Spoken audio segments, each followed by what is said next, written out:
Se falando de 1000 dias, nós vamos falar agora de economia, o que aconteceu desde o começo do governo Bolsonaro, quais são as expectativas. O nosso contato é com o Sérgio Vale, que é economista-chefe da MBA Associado. Sérgio, boa tarde. Boa tarde, Denise. Bom, Sérgio, a gente tem visto em várias ocasiões o ministro da Economia, Paulo Guedes, falar em uma recuperação em V, apesar de nós termos aí alguma revisão para pior, especialmente das projeções para o ano que vem. Nós acabamos de sair do período pior da pandemia, mas temos inflação elevada, temos o risco fiscal de volta, mesmo que o governo comemore muito a melhoria das contas neste ano. Eu queria saber qual o balanço que você faz dessa situação toda da evolução, lembrando ainda que o governo comemora muito o avanço que houve em termos de reformas, começando com a reforma da Previdência, que foi a primeira aprovada, depois algumas medidas microeconômicas, como a lei que melhora o ambiente de negócios, da liberdade econômica, marcos regulatórios como o do saneamento, programa de privatizações que tivemos a aprovação pelo menos da Eletrobras. Qual o balanço que você faz disso tudo?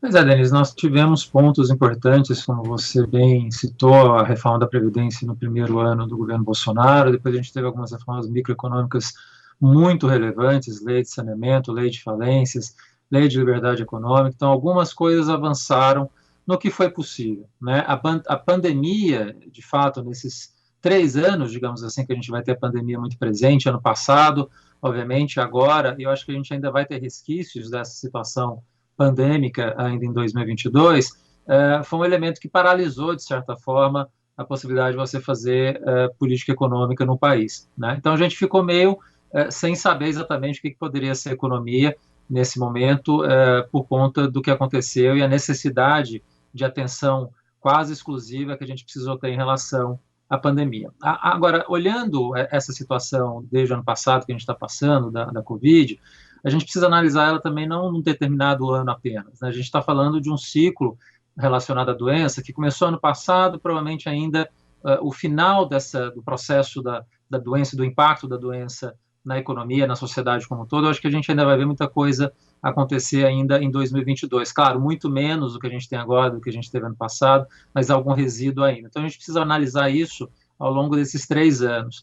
E quando a gente vê o resultado disso, a gente está, digamos assim, no meio desse caminho, né, olhando o final do ano que vem, a gente está olhando um processo em que a gente vai ter um ciclo inflacionário muito forte que apareceu durante esse período da pandemia, com um ciclo muito baixo de crescimento, né? Muito provavelmente, quando a gente terminar esse período ano que vem, o PIB per capita nesses 3 anos vai ter caído.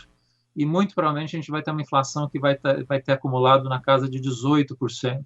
Então, o resquício, né, o resíduo da pandemia no final é uma economia que está disfuncional, que está com um processo inflacionário grave, precisa ser combatido, e um crescimento que a gente não vai conseguir, durante esse período, retomar como a gente gostaria, como a gente precisaria.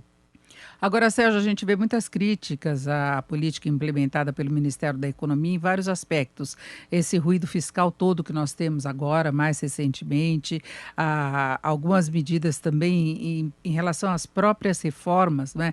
A proposta de reforma administrativa da forma como foi concebida e alterada, a proposta de reforma do imposto de renda, agora nós temos a dos precatórios. Eu queria saber até que ponto essa análise que você fez tem relação com a própria gestão da economia, a gente deixando de lado as obrigatoriedades, os desvios de rota que foram colocados pela pandemia.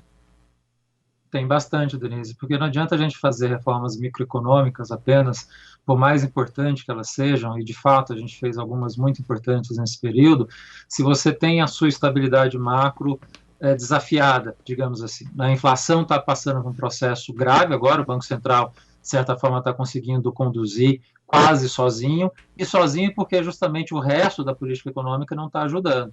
Você bem lembrou da questão da política fiscal, eu acho que hoje é o elemento central de preocupação que a gente tem na economia brasileira, e o governo, de fato, perdeu um pouco a mão na capacidade de controlar a política fiscal, porque tem fragilidades políticas, tem um governo que está mais fraco nesse momento por conta de toda a consequência relacionada à pandemia, de como o próprio governo leva a gestão de política econômica nesse momento.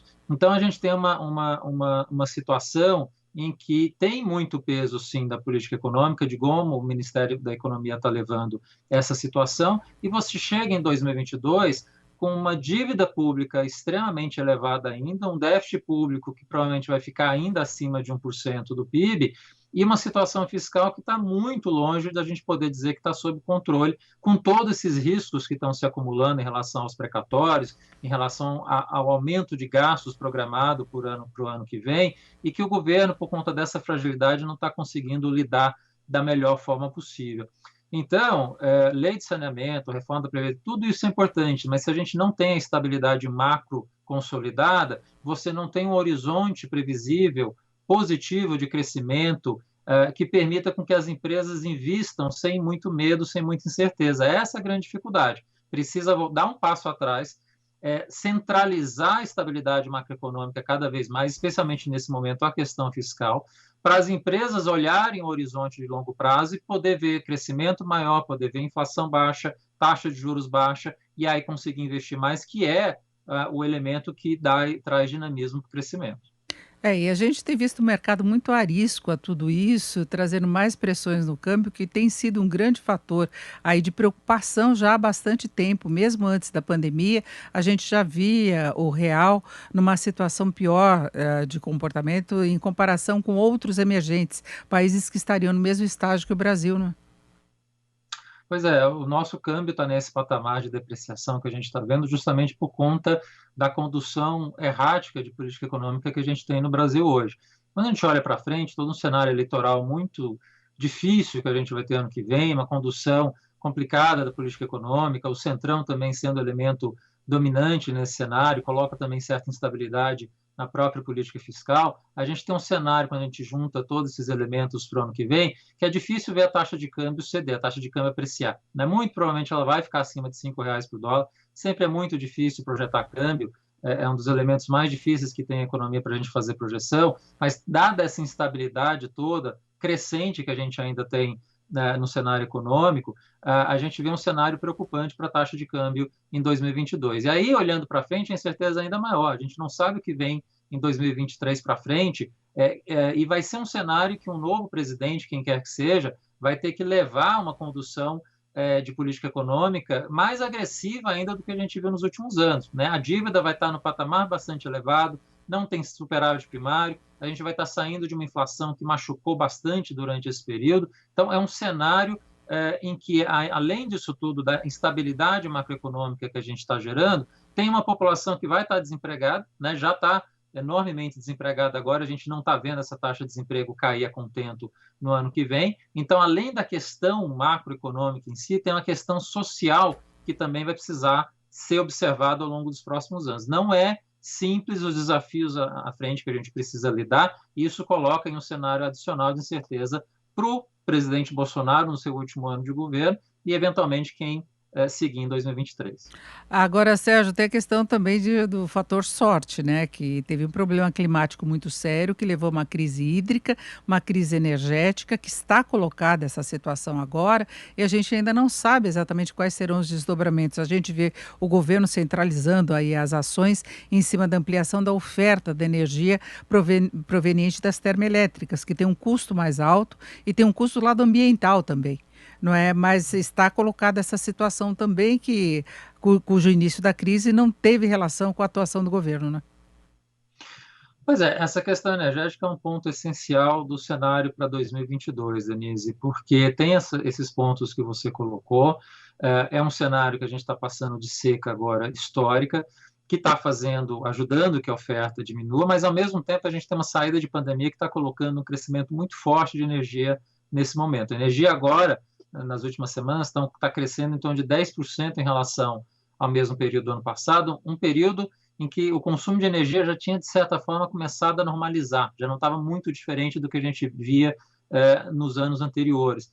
Então, a gente tem um cenário de energia com demanda muito forte, com oferta cadente, então deveria ter um papel maior do governo, além da sinalização de tarifa, de falar para a população, olha, a gente precisa conduzir um consumo menor de energia ao longo dos próximos meses para a gente evitar um problema de racionamento ou de blackout que possa acontecer. O governo está tentando contornar agora, trazendo energia do sul, né, da Argentina, e eventualmente aumentando as térmicas a gás nesse momento, mas a questão toda que fica é essa: precisa ter um planejamento um pouco mais longo, porque o cenário de crise de energia não vai acabar aqui. Tem um cenário de laninha, né, que é um regime de chuvas menor na região sudeste e sul, que são justamente as regiões que estão sofrendo mais agora por conta da questão climática, que colocam uma dificuldade adicional para o ano que vem. A gente vai chegar em 2022 com um cenário, talvez, com os reservatórios ainda muito baixos, e esse cenário crítico de energia agora, se a gente não levar um bom planejamento para o ano que vem, a gente vai passar de novo por uma situação de crise num período eleitoral, para trazer a situação mais tensa ainda para isso tudo. Então, assim, precisa ter um olhar mais atento do governo agora em buscar soluções mais de longo prazo e não apenas de curto prazo, que é trazer energia de onde for possível para tapar o buraco agora. Né? Precisa pensar os próximos anos com mais efetividade. É isso, Sérgio. Para fecharmos rapidamente, nós tivemos hoje a divulgação do relatório Focus, mas eu queria saber qual é a sua expectativa em relação ao crescimento da economia, inflação e juros no próximo ano. Inflação, eu acho que é o grande elemento de preocupação que a gente tem hoje. A gente está com a inflação agora que está já acima de 10%, vai fechar em quase 9% esse ano. Ano que vem não tem muito jeito. Tem pressões ainda de energia, tem pressão de câmbio. A gente está falando de uma inflação, na nossa expectativa, de 4,7%.